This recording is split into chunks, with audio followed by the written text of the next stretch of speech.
Alright, YouTube should be able to hear us as well now. So we're gonna do the exam of 2015 for, back then it was called TI-1406 Computer Organisatie. Um, there were I couldn't find any like more recent ones online or ones only in English, so it's gonna be like all in Dutch and then all in English. But yeah, English people should still be able to see. So, first one. Well, my name. Just with the normal thing. Okay, first one. Given the function s equals to x and y, or x and not z, or not x and not w, or x and z, which is the correct truth table? Now, the way I would approach these is look at the like rows where, for example, the second row here, all of them have a 0 except for C, so we're going to check, and if that's a 1, then it's C, and if it's not, then we can already know it's not C. Not C.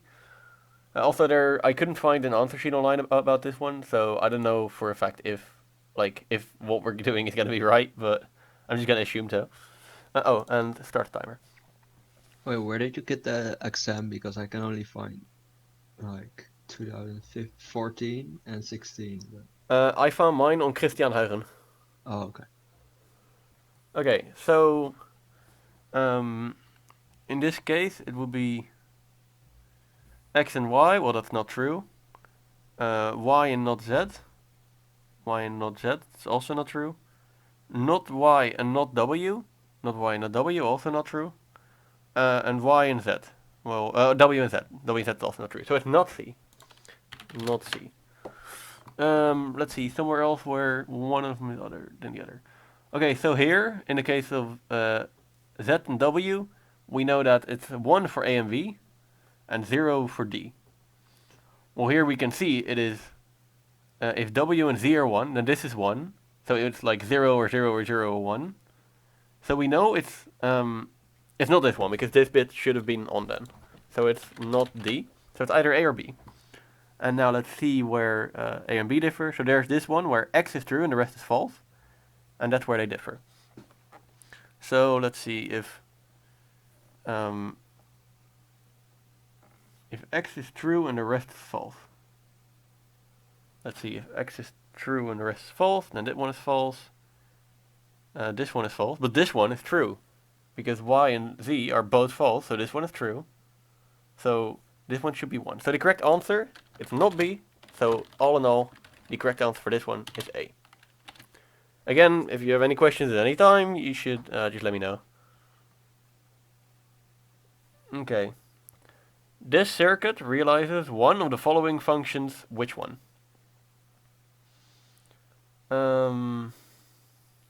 Okay, it's an interesting one. It only uses NANDs. So I'm gonna quickly draw the table of a NAND.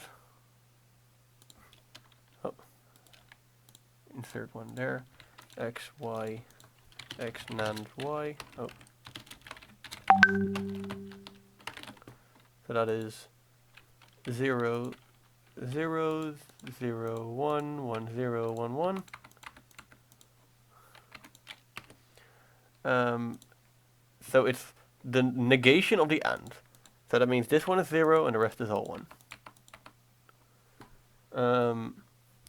We do know, however, that the negation, or like in the case of X and Y being the same, you know, X NAND X is 0 becomes 1 and 1 becomes 0. So we know that here in the end, this is nothing more than the negation of. Okay.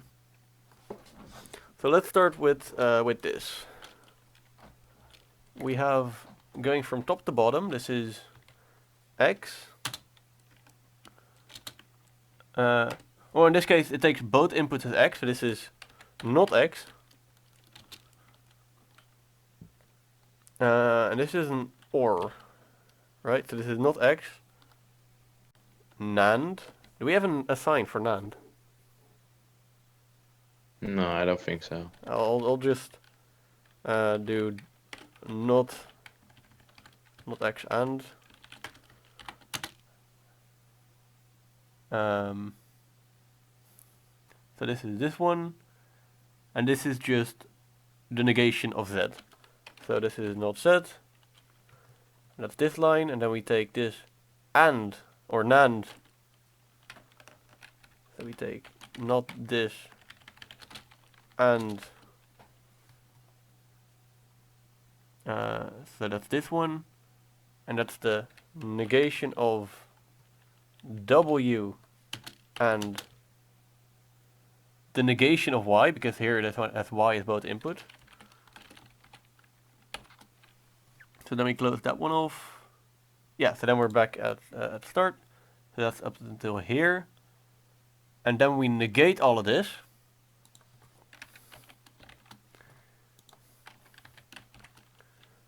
And then we do that NAND, the NAND of, so that's this NAND, the negation of Z, and the negation of W. So this should be it. Close, close, close. As our RNL teacher always says. Okay. We actually don't have this right for the Endterm more. Hmm? Like they don't. We only have like. Wait, the things we tested in the midterm we don't get on the Endterm actually. Uh, Right now. there could definitely be some stuff that was in the midterm that is also in the end term. Okay. It's Wait, like, oh, hmm? yeah, go on, go on. Like it will be focused on stuff from the end term for like the second part, but there can be some prerequisite experience. So this is indeed something we would be able to answer like before the midterm. So I'm not sure if this will be in the exam. Probably not, but we're gonna make it anyways. I found a numpad code for NAND, but I don't think that's useful anymore. But Ah, nah, this is good. So we have the negation. Let me split it up into parts real quick. So we have the negation of this thing, or the negation of this thing, and then we negate this thing twice. Okay, that's correct. And then we have this thing, or this thing. And then we close this one off only once. Yeah, that's correct. So this double negation can go away. That also saves us some brackets. And since AND is a associative, I'm not sure that's the right word, but we have opening bracket A times B, closing bracket times C, then we can take away these brackets. Okay.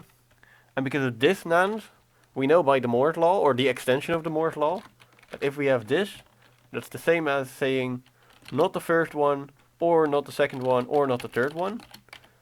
So let me add those not signs.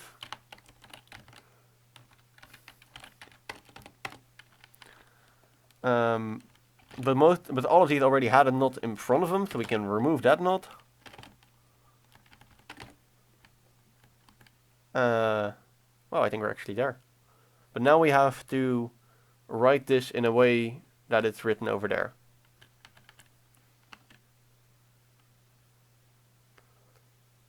How are we going to do this?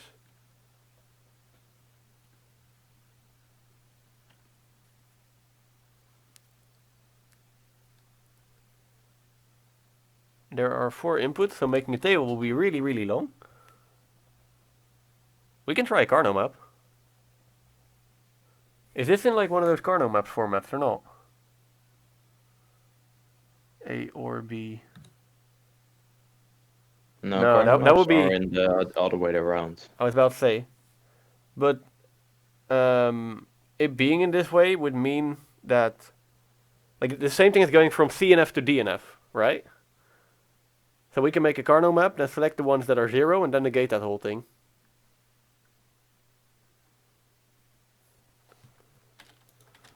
Well, can't you just say it's B because it uses the same letters in the same brackets? Or is that just guesswork? The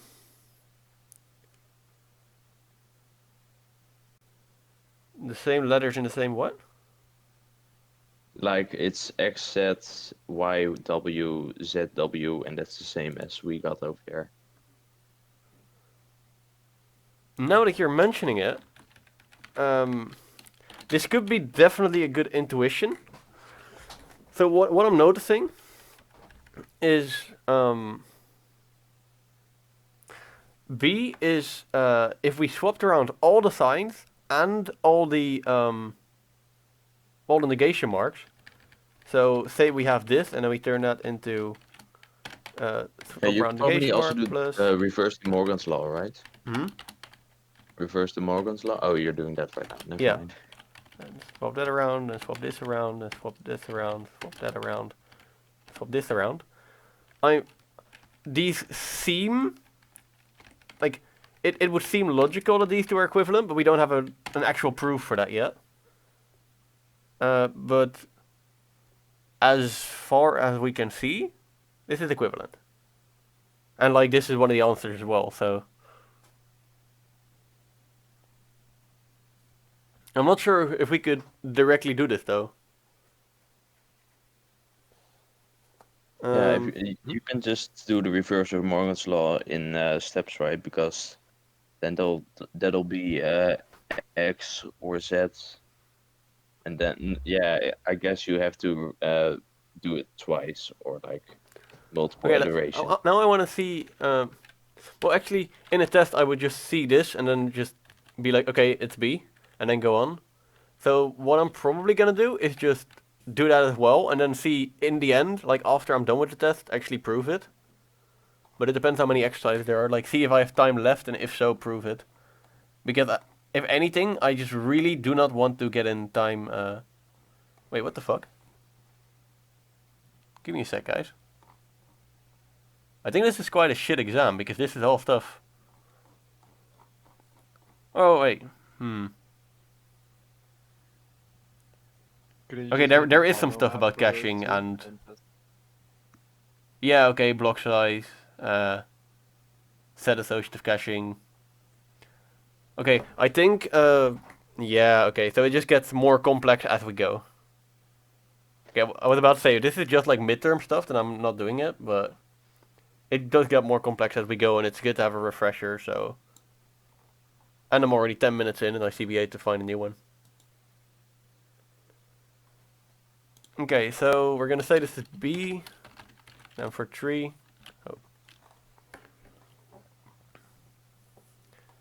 The circuits above are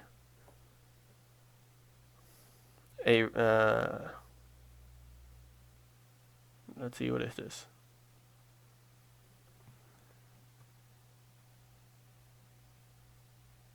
So this is A and B, or x1, x2.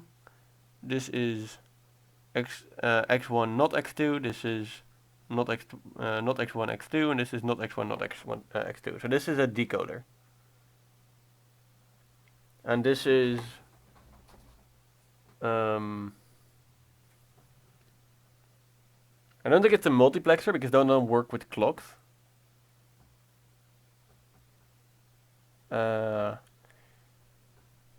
So it's either a counter or register because we already know this one is a decoder. And if they have to be in order, then I'd say this is a counter and a decoder. Yeah, those are T flip-flops, so that means that every time that the T input comes, the Q value switches. Yeah. So this will be a counter. Yeah, so because you have one in the T and it's clock triggered, every time that the clock triggers it, it will switch value because it's a T flip-flop. Yeah, that makes sense. Okay. So we have one counter, one decoder. So that's B. 4. The Carnot map below are below reduced to a minimal sum of products T with T terms. Minimal sum of product with T terms and V variables. What are the values of T and V?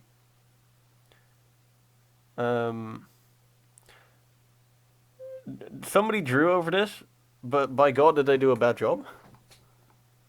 So we can make one Carnot map with this one, so like these rows, one with this one, and one with this one.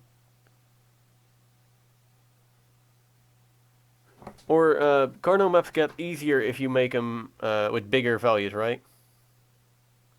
So we could make one with, let's see, so these two are still logical, these two whole sides. So that will be the value not A, because if A is on, then this is off. Then we could take these four, and this would be the value not D and not C, or not D, not C, or, and then we only need to turn on this one, but the easiest way to do that would be to select these two and these two. So that would be not D and not B. Not D, not B.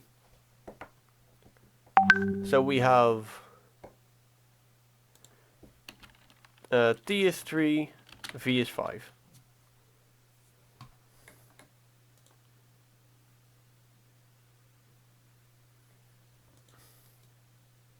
Oh, by the way, for 2, I just saw that we just missed one step for the reverse De Morgans to get the right answer. Oh yeah, could be. I never really practically used reverse De Morgan before, so it could be.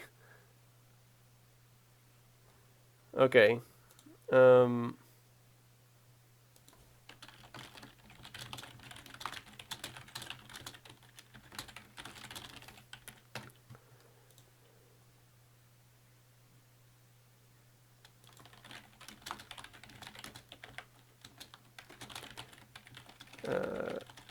Sorry, people are messaging me that my own self-studies are wrong. Okay. This one. So, somebody's doing this with 2 terms. Oh wow, okay, that's easy. Okay, so the D's, we don't, it doesn't matter if we have those like on or not. So, because T is, for the first one, T is 3 and V is 5, we have either 2 terms and 3 variables or 2 terms and 2 variables. So the best way to do this one, I think, would be to take this square of 8 and this square of 4. Yeah, I don't think there's a better way to do that. Just say that these are all on and that this one is off. So that would be... You can make it like less specific by doing a wraparound, right? well, yeah, but then we From would the top have to the 3 bottom. of them, and you can only do powers of 2. No, I mean Yeah, but like you could wrap you around have 2 groups, row. and that's just the bottom 2 and the top one and the bottom one. Ooh, yeah, that's a good one. That's a really good one. So we will take these 2, which is B is on. Woo. And we'll have this one and that's just not A. Wow, okay, so T is 2, V is 2. So for 4, we have C. 5. Couple the law with its core element. Moore's law, Rock's law, Kumi's law, and De Morgan's law. De Morgan's law is about Boolean energy, Boolean algebra, we know that for sure. Moore's law is about the amount of transistors in a chip, I think. So we know for a fact that D is 3, A is 4. Correct me if I'm wrong, by the way, but that's what I think. So we have either this one or this one. Yeah, rocks is about costs, I think. Hmm? I think rocks is about costs. Yeah, so then it would be D. Yep. Okay, so we'll go for D. 6. Which of the following statements are true?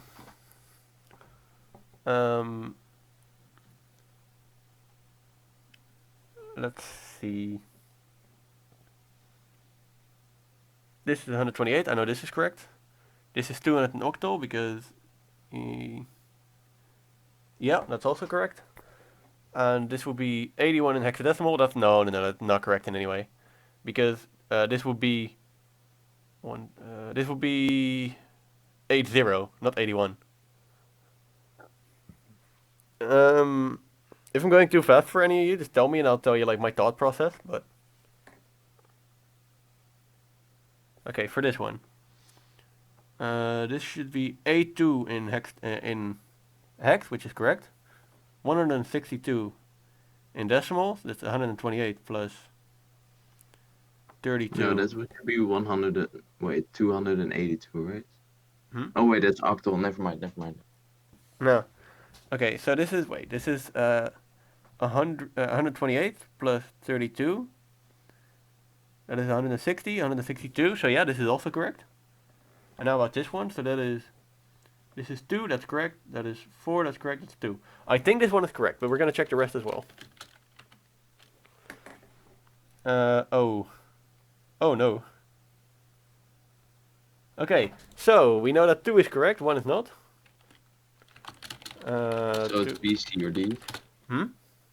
It's B, C, or D. Well, we know 1 is incorrect, so it's either B or D. Here, And the quickest way to check that is see if 4 is correct. So this is... well, this is not correct, obviously. Because there's a digit 1 here, and there's no way in hell that that's correct. And the other 2 are correct. But yeah, like... If you see this, you know that this is going to be like 0, 0, 0, 0, and that will be either a 1 or a 2. Let me check again. 0, 0. Yeah, this will be 2000 instead of 2001. So the answer is B. Yeah.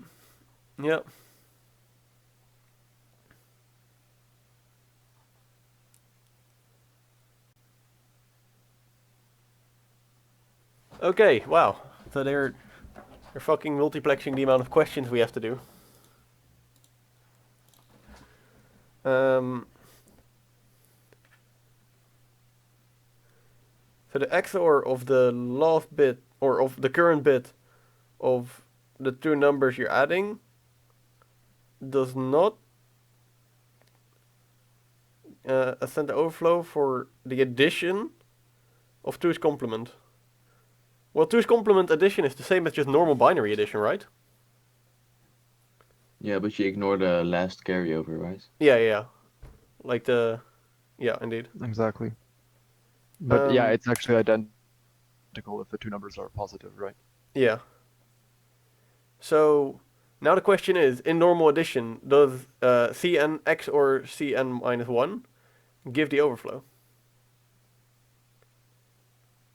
No, it would be or, right? Oh, wait. I don't quite understand what they mean with Cn or Cn minus Yeah, I'm 1. also Do they mean struggling with like that. taking some number and the number before it, or Yeah, that's like the like carry of what are this they number. XORing? The Is this carry... the whole question, or is there extra information somewhere? Nope, that's the whole question.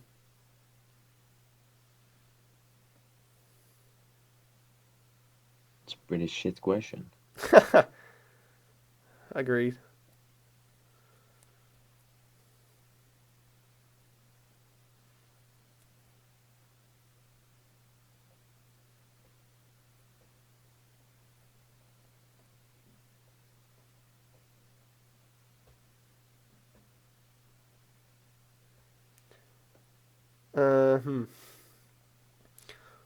I'll just go ahead and say that it's correct because it doesn't seem like it would be logical if it did.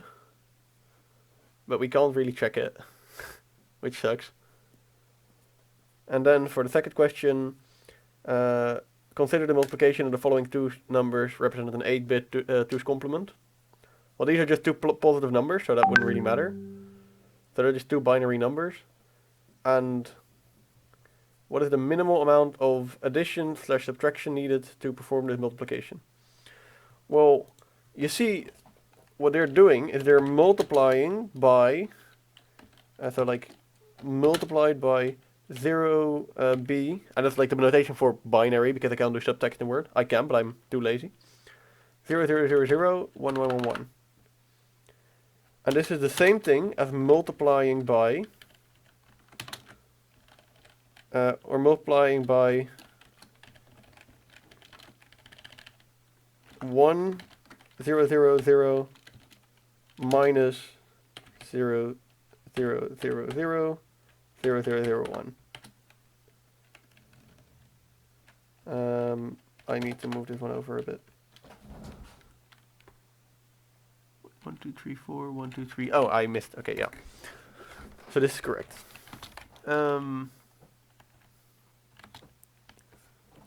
Yeah. So this would be the same as multiplying by 0b 1, 2, 3, 4, 1, 1, 1, 1. Or the same thing as just shifting it over that many numbers. And then subtracting the original x.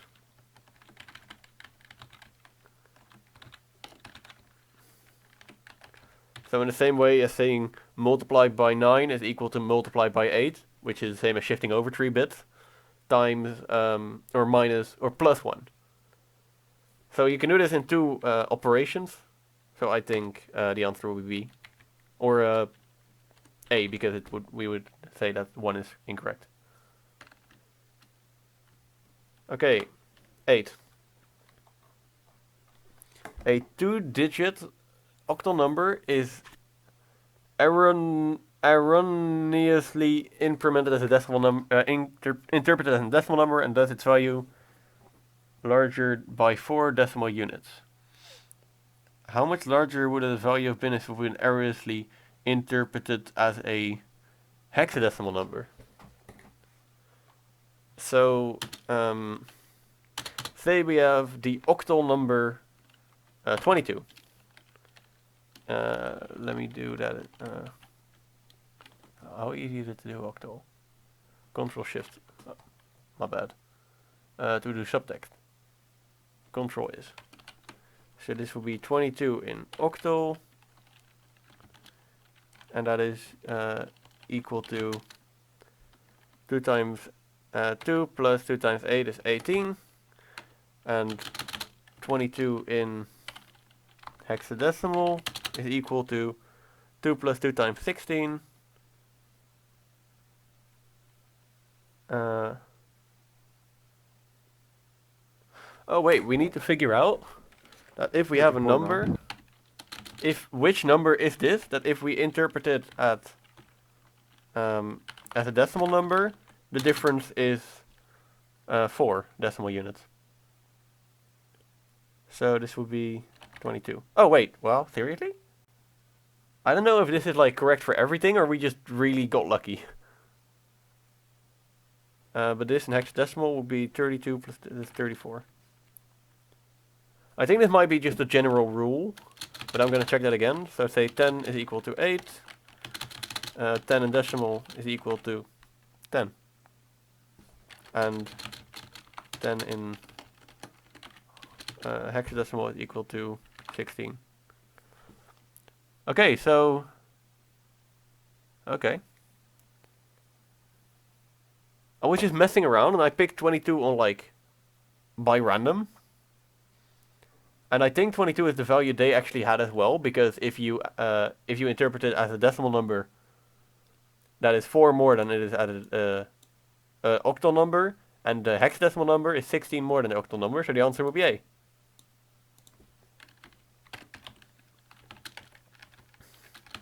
That is like either really lucky or it's just a more general thing, but I suppose we'll just say we're really lucky.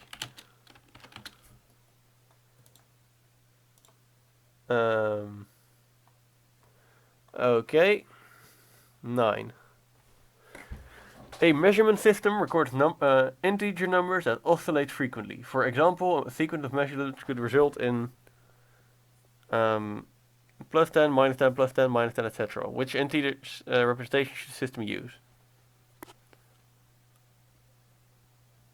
Genuinely?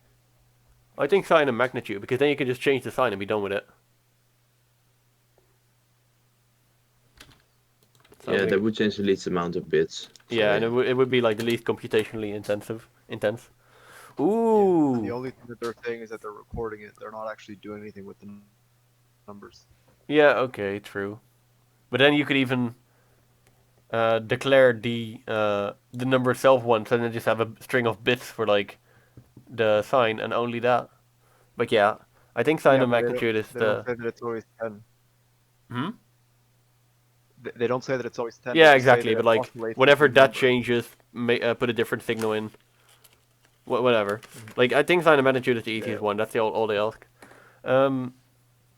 A is a number in floating point representation. What is the value of S? This is a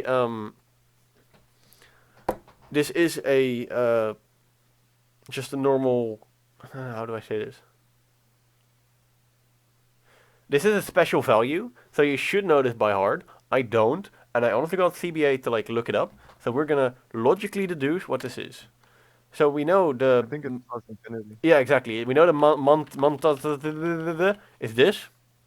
We do that Mantissa. times, and that's like 256 minus x is 128, or that is times 2 to the power of this. So this will be like the largest possible number they can represent, namely 1 times 2 to the power of 200 and, or actually this is 255. But 1 times 2 to the power of 127, which is the largest number they can represent, so that's probably plus infinity. B. Wasn't that like all ones? Hmm? Well, the infinity don't the decimal numbers need to be one as well? Or... Ooh, that could be true. Let's I don't think so, because if you go through all of the other ones, so it can't be minus infinity because the sign bit matters, and 0 is just when everything is zeros as far as I remember, and not a number is when the exponent is 0 but the mantissa isn't. So all that's left is positive infinity. Yeah, okay, I guess. yeah, if the exponent is 255 and the mantissa is 0, then the value is infinity. I just imagined that if you want to make the biggest number possible, you would make everything 1. Yeah, but I this guess is just like something they, like this is something that they just said is true in the IEEE It's just arbitrary. convention thingy. Defined. It's not like anything mathematical or anything. They just were like, okay, we need. Yeah, we need a number for this. That is this. Full stop. Okay, so this is plus infinity, so that's B. Okay, next one. This diagram is showing depicts basic functionality of a computer. What are units 1 to 4? Well, 1 is obviously memory. So then we already only have 2 questions left.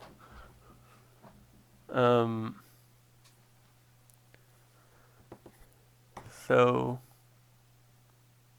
2 has like the ill U shape, so I think it's yeah, and then like 3 being control, and 4 is the registers. We know that for sure because those are like just registers, like temp register and result register back in the day when you still had accumulator registers and stuff. So we know it's D. How many of these assembly instructions have an effect that after the execution, the how many of these assembly instructions have as effect that after the execution the register N0 contains the value 2000 if before execution the registers contain the following values? Okay, so move the 200, number not 0x200 into R0. That's false. Because that would move the value 512 or 512 into R0. So that's not what we want. This first value moves whatever is in R1 into R0. So that is 0. So that's still not the case. Then move the address, the value at the address of R1 into R0. Well, the address at R1 is 400.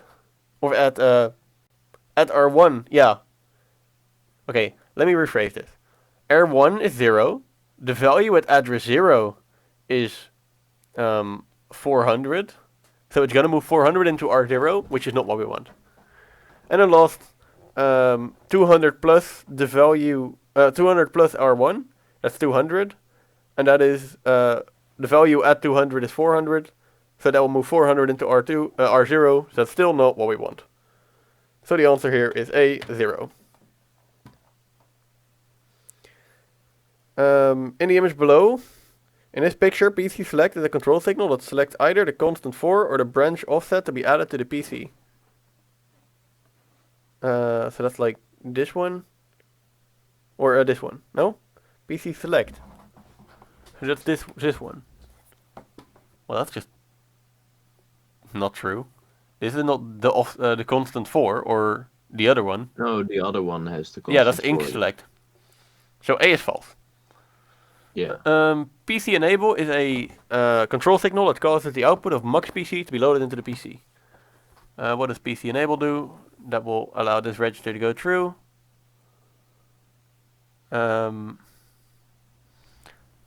Is a control signal that causes the output of mux PC to be loaded into the program counter.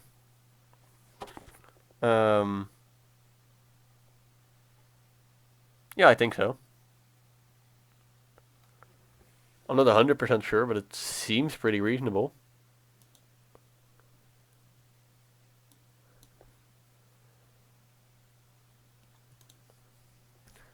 Yeah, because Mux PC will always be outputting something, so Yeah. So this is like an enable bit. exactly. Okay, so that would be incorrect, correct. So that is B.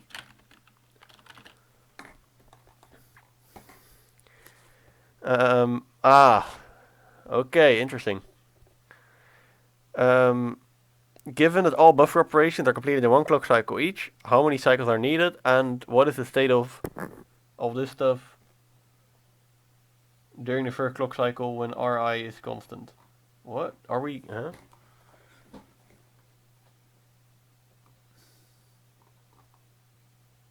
Fuck are they talking about? What is the state of Ri out, Ri in, and Z in during the first clock cycle when executing the setting Ri equal to a constant? Well, oh, okay. So that would be the constant has to go through the mux into the ALU. Okay, so moving something from a constant into Ri would be the same as saying, okay, go from a constant into Zin, and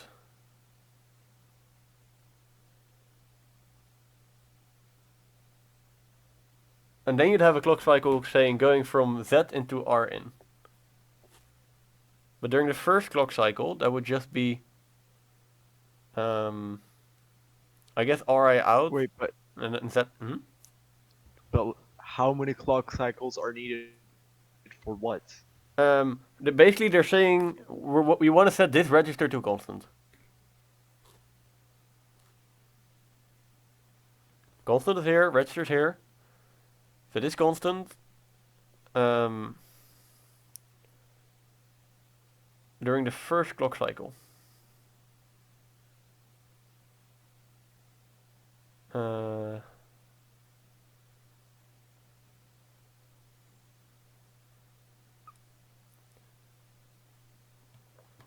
Let's just see if it is Ri in and Z in. Well, that would make no sense because then we would take something from the bus into Z into Ri and also something from the ALU into Z. So that one does make sense. Ri out, Y in, Z in, but that would be if we were changing, if we were moving Ri into Ri again, I guess, or adding it or whatever. Wait, but why would it No, use that doesn't make Ri sense out because you're if taking. that's the constant? Okay, one at a time. Who goes first? Sorry. Why do you need to use Ri out if you're setting it to a constant? Because Exactly. You're not, So I don't think it's any of them. I think it's D. yeah. Because you would first do mux select constant, and then Z in, and then we do Z out, and Ri out. Or I'm not even sure if that uses the bus. And if that's not the case, then you can just do everything in one go. But still, it would be, yeah, during the first clock cycle, definitely none of this. So the answer is D. Exercise 15. The address bus of a computer has 16 address lines, A15 to A0. If the hexadecimal address is assigned to the device is assigned to a device is 0xAAAE, and the address decoder will ignore lines 4 and 15 and 12. Which of the following addresses will the device not respond to? Okay, so to do this one, it's really quite easy. What we're gonna do is we're gonna turn all the values into or like the hexadecimal values into a binary value, and then look at what happens when we change the signs. So the binary value, so 0x AAAE is equal to 0b.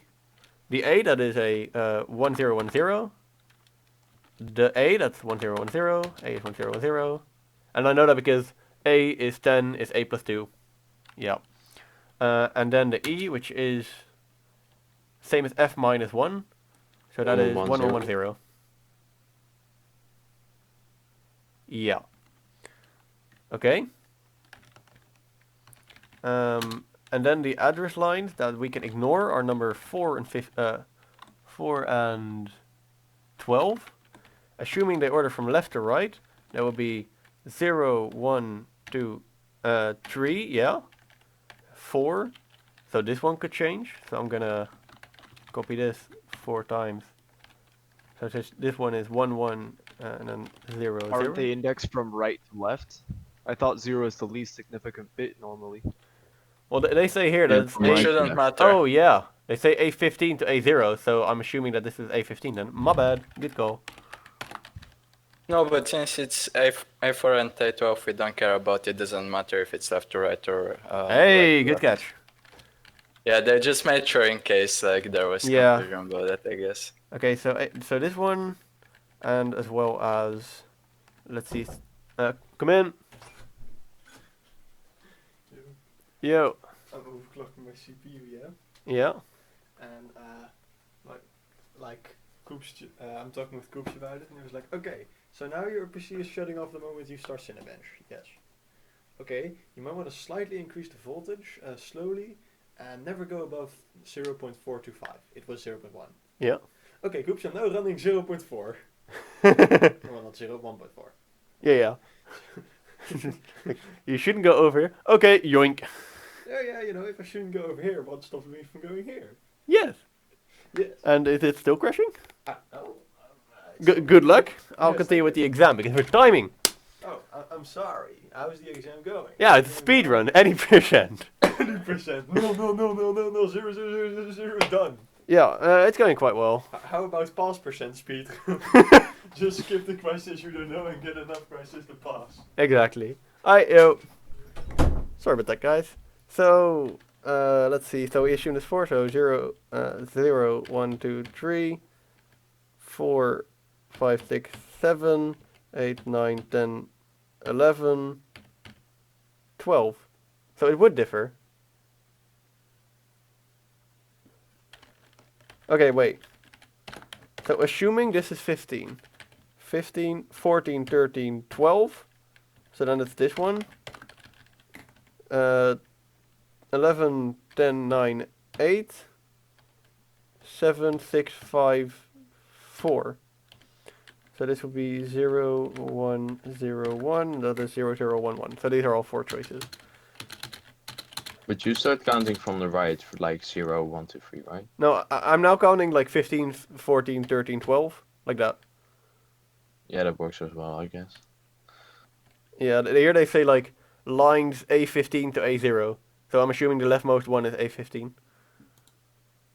Let's see, so this is A, B, B. Then this one doesn't change, still A. And this is now A, B, A, B. And this is E. That correct? Yeah. So it will listen to... It will listen to AAAE, AABE, BAAE, and BABE.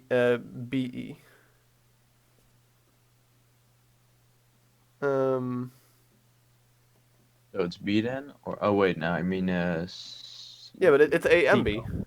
And C. D. Fuck. Can Fuck. anyone else read? It's It's Oh, D, it, right? it will not respond to. So it's D. Yeah, so it has to be D. If I thought it will not respond to, then I probably would have already immediately said D, because it has to be the other three, and there's no way that, like... Yeah. Okay, valid. It will not respond to D, so the answer is D. 16. Which of the following sentences are correct? Cache memory will make the prediction of execution time program more difficult. I wouldn't really say so because you can like predict whenever it will be in an like it will be more difficult because you cannot use a static value for the execution time. However, I wouldn't say it.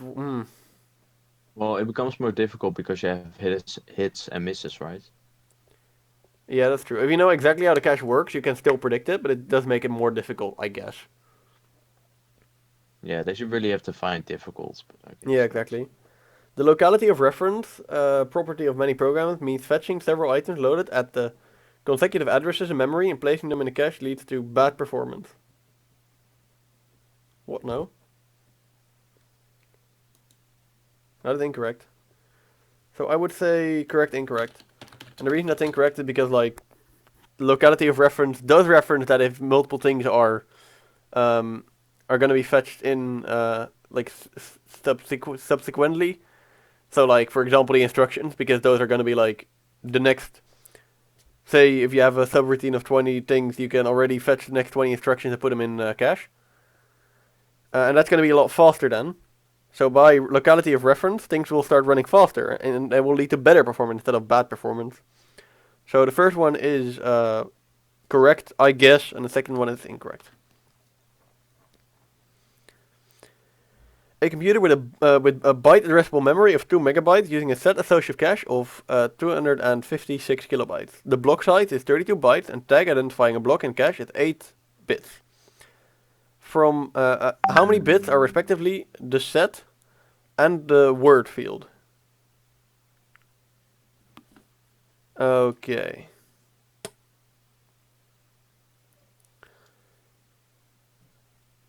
Okay, so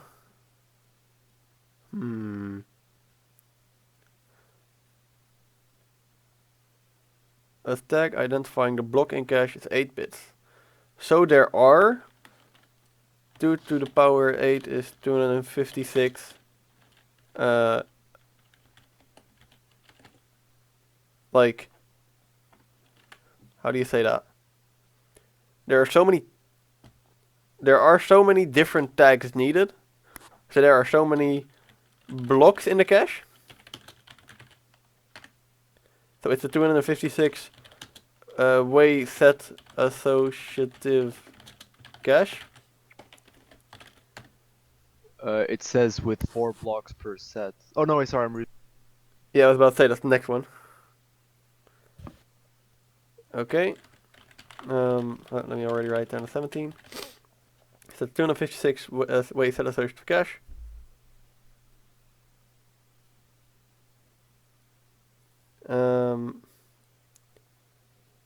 How many bits are the set and the word field? What else did I mean with set field? Wait, but why do you say there are 256 blocks? Because you need 8 bits to identify them.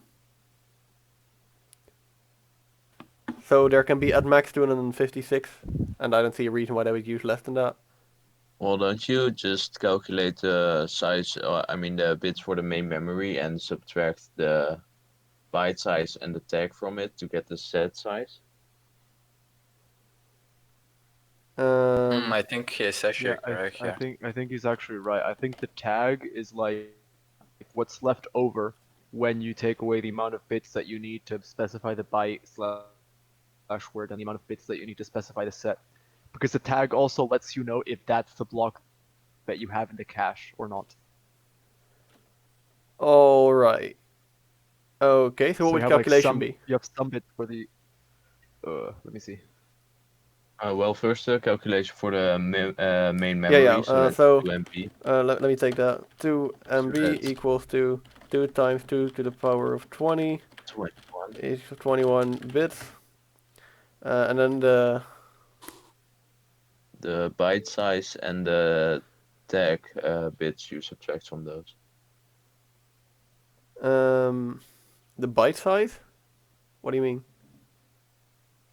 Well, like it's divided into tag, set, and byte. So wait, a block size is 32 bytes, so I think that's it. Wait, fuck. These lines You are Um, so need to unclear, I specify can't which remember. of the 32 bytes. So you need 5 bits for that because you've got 32 bytes and you need to specify which of them. yeah. Because yeah, that's the offset I think they call it, Yeah, so which then like just it's Yeah. tells you which 21, of the bytes it So is. it's 21 minus 5 minus 8 8. Yeah, and equal that's to the bits 8. for the for the set. Yeah, okay, so the set is 8 bits. Oh, and we already specified that the... Wait, we did already specify that the word field is 5 bits, right then?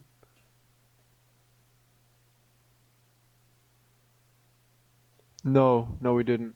Okay, let's see. The 5 bits is just to let the cache know which of the bytes in the block it is. Yeah, my bad.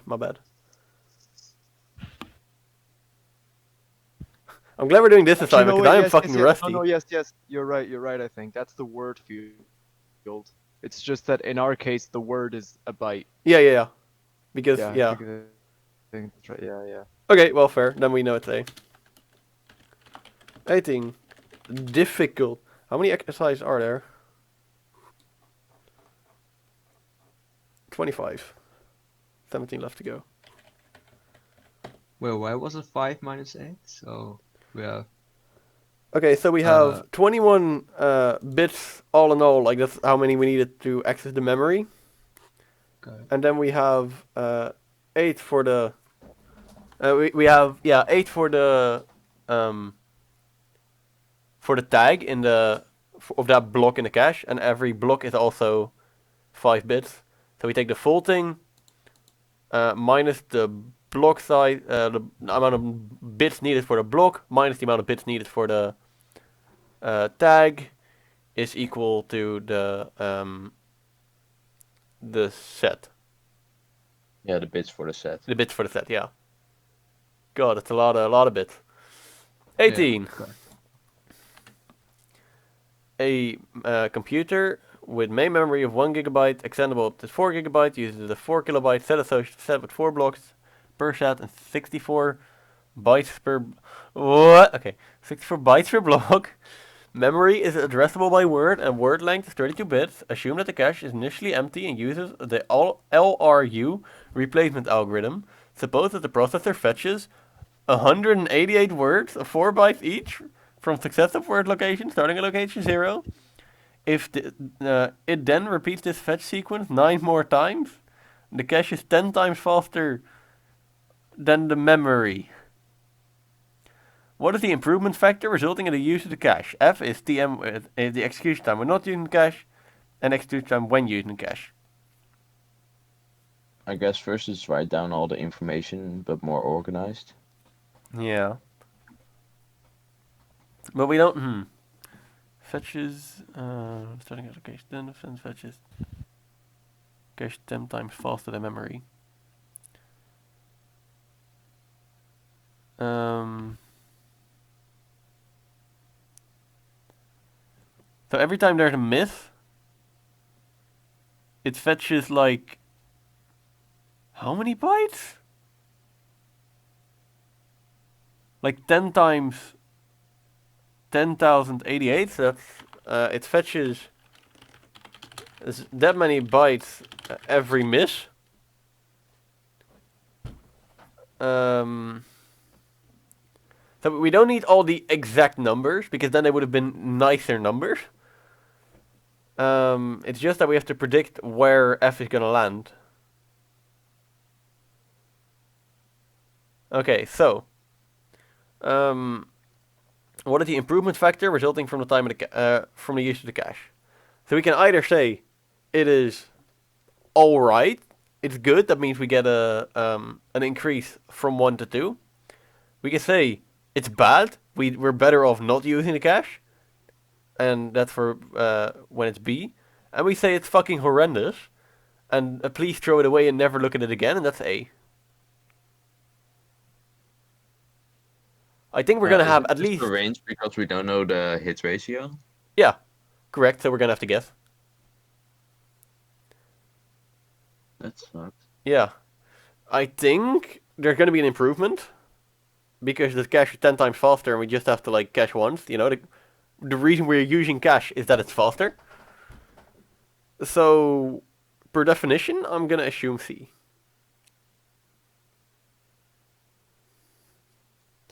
C is slower, right? Or No, it's an improvement factor. So it gets improved by 1 to 2 times. sorry, the letters are so small I can't read them in the subscripts. Excuse me. Can I? Nah. But if I make it bigger, then maybe just.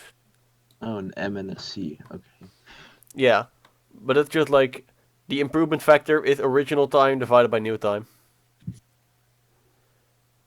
But yeah, if f is bigger than 1, then there's an improvement. So I'm gonna say f is gonna be at least bigger than 1, and it's just a guess. Because if we like actually spend all this time calculating this, it would take way too much time for just anyone else. Because we are super fucking fast. We only have like 7 questions left, and we only had 1 hour in. But like, if there was a normal exam, no way they would put in 1 question that would take like super duper fucking long compared to the rest, and have it be the does same say point. difficult in brackets, so I guess it's supposed to be. Yeah, that's true. I guess that's also why they like. I'm just gonna go with C, and just not look back. Okay.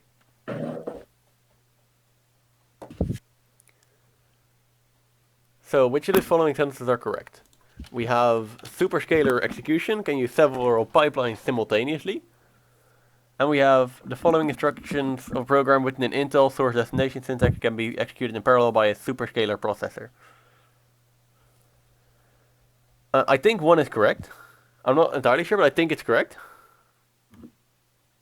And I think 2 is also correct because they don't have a dependency on the origin. They do have a dependency on the destination, but you'll overwrite that anyways. So I think they're both correct. Wait, why can you do the second one in parallel? Why can you do the second one in parallel? Because you're writing to something, and that's not something that like blocks the other one from doing it. Yeah, This but is- you're Oh adding, fuck! I thought it said so mob, you not have add. to get, yeah. Yeah, excuse me. Then it's Yeah, definitely but incorrect. Superscalar just like Yeah. delays the process, so you can do a parallel. What do you say? Well, the superscalar just like delays some part of the process if there's data dependency, so they can do a parallel. Isn't that just the whole Well, purpose of? yeah, they could be done parallel, but only up until the execute stage, because then they would have to wait on each other. But it depends on if you have 2 execute, like ALU, if you have 2 Yeah, but even then, we ALU would need the output of components. the first one. Yeah, you need to know the. Yeah, the What does problem is the data dependency. pipelines mean? Like there are for every component there's extra, like for every Did you component watch the there's a double, most or recent lecture for CO? yeah, kinda a bit. Yeah. Don't get me wrong. I understand like half of it, anyways. But I think that's the one where they talk about superscalar processing, and there you can have like every element except for the instruction counter, the instruction register, and a few other, or the instruction register, program counter, and a few others are just completely cloned, and they can talk between each other. I think. I don't know this for sure because I don't understand Jack from the entire lecture, but that's how I think it goes. I think the main idea is kind of like that, yeah. I mean, it only gets Still not sure parallel for the process. second one though. Yeah. Yeah, it only. If processes there's a parallel for a bit. dependency and you try to execute it in parallel, even though it's a dependency, does it still count as something executed as parallel? I don't know. Yeah. I think I'm Still gonna go does with parallel for a small bit. Oh, but if it's super scalar, then I guess it could be, because you have Yeah, if you separate don't have a units. superscalar, Yeah. If you Yeah, don't have a let's super go data, A. you would have to do it sequentially. So I guess the fact that it's partly parallel makes it parallel. Yeah, fair. It's not Yeah, okay. it's not sequentially, so it's parallel. Yeah. So we're gonna say A. All right. We have 25 questions, so we're not almost there. 20. Which of the following sentences is correct? DMA improves system performance by operating without continuous intervention from the processor. True. Yeah, I think Yeah, so. I think so. True, yeah. And memory mapped I/O means I/O is in the I/O device in memory use different address spaces. I'm not sure because I've No. actually seen memory mapped I/O where you can just write to an address in the CPU and it will in the same address space. Well, Mm.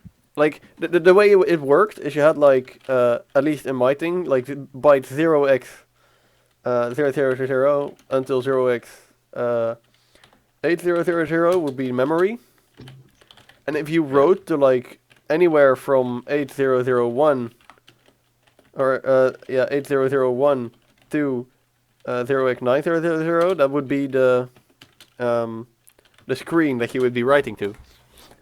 So they are in the same address, like space, as in the same 4 bytes, but they aren't in the same address space as in. I I'm- think just because you divide them in memory, they use different address spaces. Wait, Yeah. the same. Yeah. Yeah, different regions in my memory. I Yeah, guess.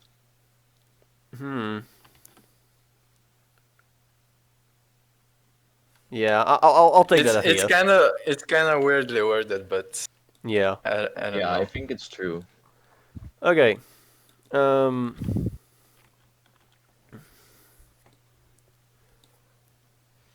Consider the performance equation for a generic program. Time per program is time per cycle per instruction per program. Makes sense.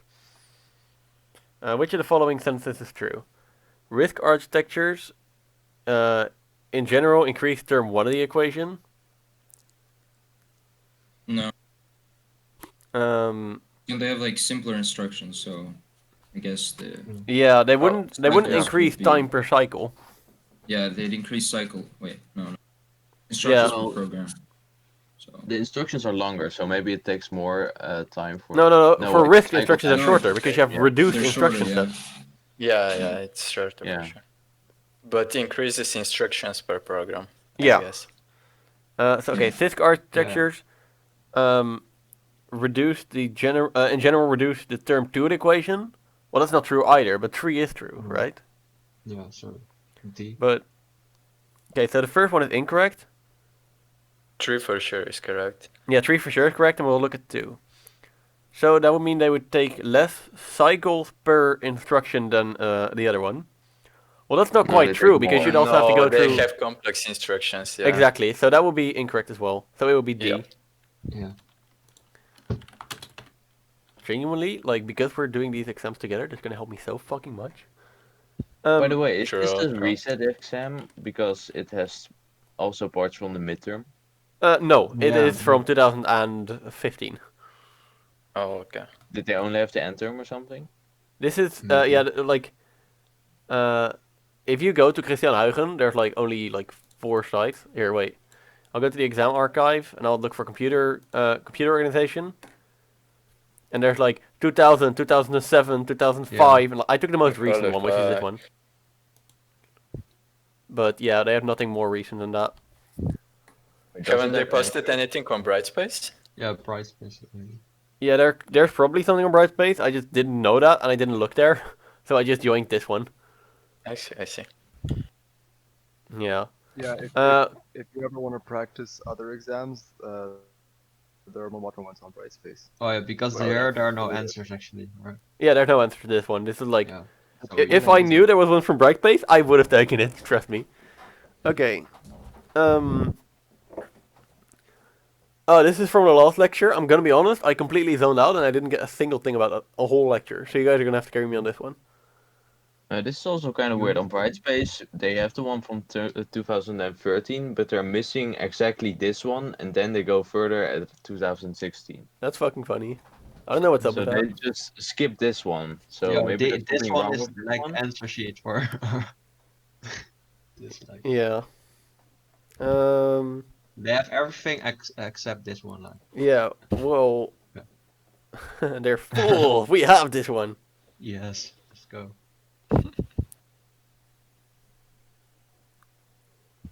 Okay. But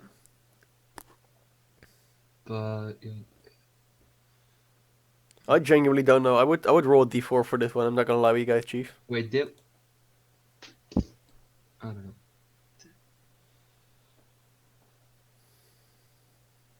I don't think we saw this. Yeah, I What think we did is in the last lecture. Numa? yeah. What is that? Yeah, the crossbar is like the intersection, like you need Yeah, if you have like, for the pages and shit or something. yeah. Hmm. I didn't. Oh wait, I've got Mhm. the slides. Wait, was it in a lecture? Because maybe then I. This didn't was in a see lecture, that. yeah. Okay, It was in the yeah, last then lecture. I didn't watch it yet. Okay, maybe. I did watch this one. Wait, I have to open doors. All right, go and rescue me.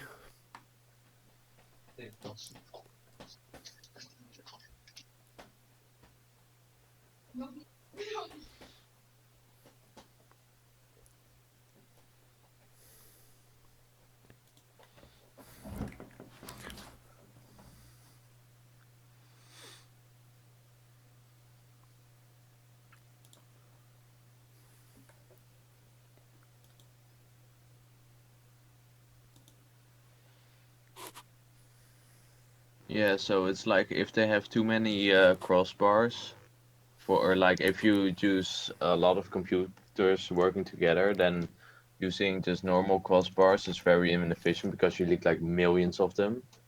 So Yeah. for a Numa, you can't use normal crossbars. Okay, So so that is correct. yep. First one.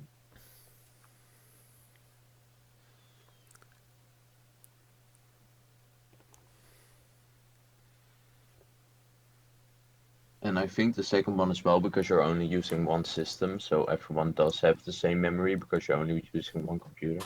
Okay, I'll take A. Let's go. We take those. How many switches does a crossbar connection, interconnection network with 64 process and 124 memory chips have? Well, look. It's just I times remember each the other picture. already. Still the old one. No, I don't want to draw an arrow.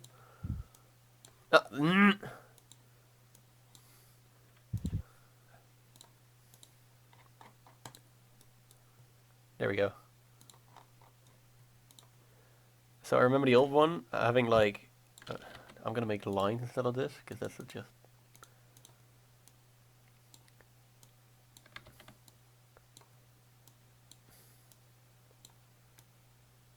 like this for the CPUs and this for the memory. So the amount of connections would be the. I Hmm?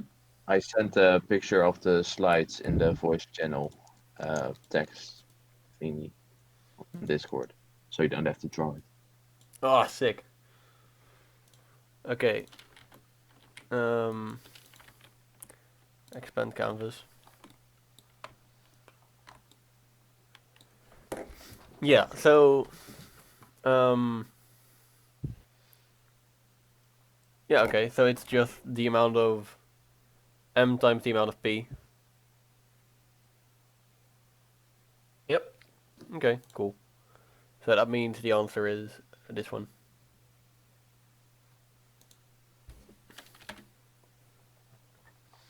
Exercise 24. I need 2 more to go. Oh no, this one does not look fun. To solve a pretty tough scheduling problem, you decide to write an algorithm that tries all possible schedules. Unfortunately, executing code takes a long time, lasting 24 hours. As a good programmer, you decide to remedy this by parallelizing your code. Unfortunately, you haven't taken the parallel algorithm course yet, so you struggled a bit with this. We don't even have that course. The result is that 30% of your code remains serial, so that is sequential. Yep. You have no idea how to load this further, so instead you decide to throw money at the problem. Using Amdahl's law to determine, use Amdahl's law to determine the number of processes you need to buy to let the code run less than 8 hours. Well, that's quite easy. We have, and I'm just going to use the old term, so T new is T old times the thing that is serial plus the thing that is parallelizable divided by the amount of cores. So we know that the T new is 8 hours, the T old is 24 hours, the amount of time that is serial is 30, and or 0,3, and the time and the stuff the stuff that is parallelizable is 0.7, because that is 1 minus 0.3 divided by n. Okay, and then we can solve for n. So we do 8 divided by 24 is equal to 0 times 3, 0 times 3 plus 0 times 7 divided by n. Actually, I can remove those brackets. Okay, so then we get 1/3 minus 0,3 equals 0.7 times n, or divided by n. Then we can swap those two around, so that will be n equals 0.7 divided by 1/3 minus 0.3. And let me put that into numbers real quick. So that is 0.7 divided by 33333 minus 0.3 equals 0.7 divided by 0.03333 equals 0.7 divided by 1/30. I think that's correct, yeah. It's 21. Oh. Hmm? I just put it in the calculator. Yeah, probably. So, I'm curious if I can do that by hand though. So divided by 130 is just doing the same as multiplying the thing. So that's 0.7 times 30. And that is indeed 7 times 30 divided by 10 equals... Oh, I forgot an equal sign. Equals to 7 times 3 is 21. So that means D, because P has to be bigger than 20. I love questions like this because they say they're difficult, but they're really not. So, yeah, that's just 3 points. They're difficult if you don't know how to do math. Yeah, true. If you don't know how to do basic math, you don't deserve to do this, though. You probably just offended a lot of people. Hmm? You probably just offended a lot of people. Aw, too bad.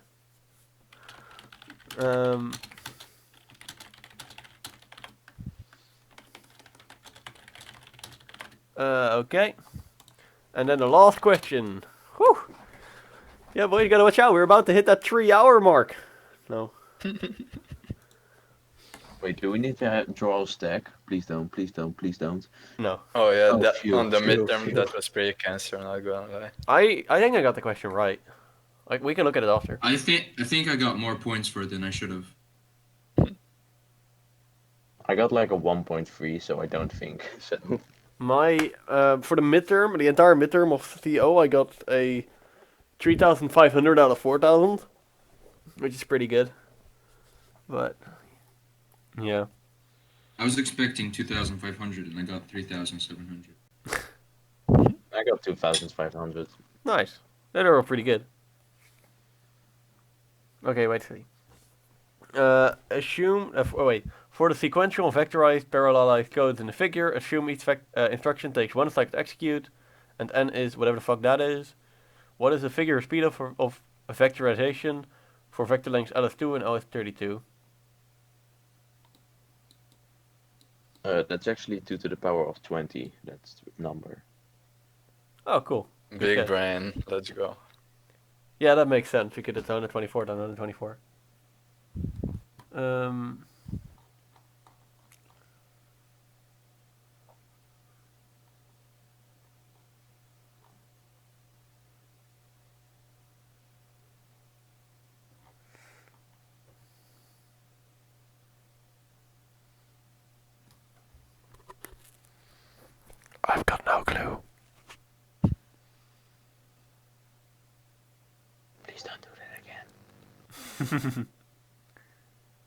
Okay.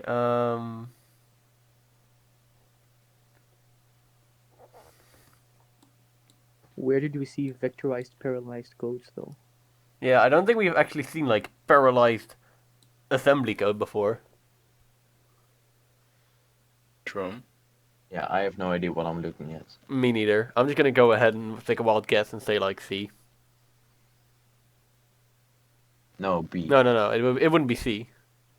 B, just the input. Let's go. Yeah, it's B. Yeah, it says there. It says right there in the question. Are you stupid? We take those. The thing is, I wish I would be able to check, but I'm not. But hey, guys, my our CO exam, hopefully not any percent speed run, is finished in 1 hour, 14 minutes, 25 seconds, and 34 milliseconds. And we'll never know how good we did. Yep. Correct. Fun stuff, guys. Okay. All right. Well, for the people watching this on YouTube, hope you have a good day. Went pretty well, I'd say, and good luck on your end term.